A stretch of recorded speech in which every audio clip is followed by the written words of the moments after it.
அவற்றை விளிம்பு வரை நிரப்பினார்கள். யோவான் 2:7. ஆண்டவரே, உமது ஆசீர்வாதம் எல்லாம் ஒரு நிறைவான ஆசீர்வாதங்கள். முழுமையான ஆசீரை நீர் என்றும் பொழிகின்றீர். நீர் கொடுக்கும் அருளில் எந்த ஒரு குறையும் பற்றா நிலையும் இருப்பதே இல்லை. காணா திருமண வீட்டின் ரசம் தீர்ந்துவிட்டது என்ற குறைபாட்டை நீர் நிறைவுள்ளதாக மாற்றினீர்.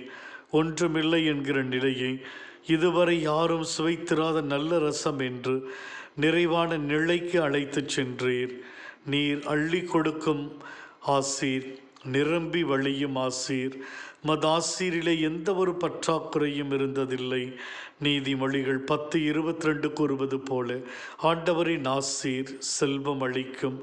அச்செல்வம் துன்பம் களவாது அளிக்கப்படும் செல்வம். ஆண்டவரே, மெய் தேடி நாடி வந்தவர்கள் ஒவ்வொருவரும் முழுமையான ஆசீரை சுகமாய், விடுதலை, வாழ்வாய், வயிறு நிறைய உணவாய் அவர்கள் பெற்றுக்கொண்டார்கள். எங்களுடைய வாழ்விலும் நாங்கள் விளிம்பு வரை ஆசீரால் நிரப்பப்பட்டிருக்கிறோம். தொடர்ந்து எங்களை உம்மை நம்பி நாங்கள் என்றும் வாழவும், அதன் வழியாக என்றும் நிறைவான ஆசீர்வாதத்தை நாங்கள் ஒவ்வொருவரும் பெற்றுக்கொள்ளவும் எங்களுக்கு கிருபை செய்யும். ஆண்டவரே, உம்மை நம்பி நம்பிக்கையோடு தேடி வருகின்றவர்கள் எந்த ஒரு குறையும் இல்லாது என்ற நம்பிக்கையில் வாழச் செய்யும்.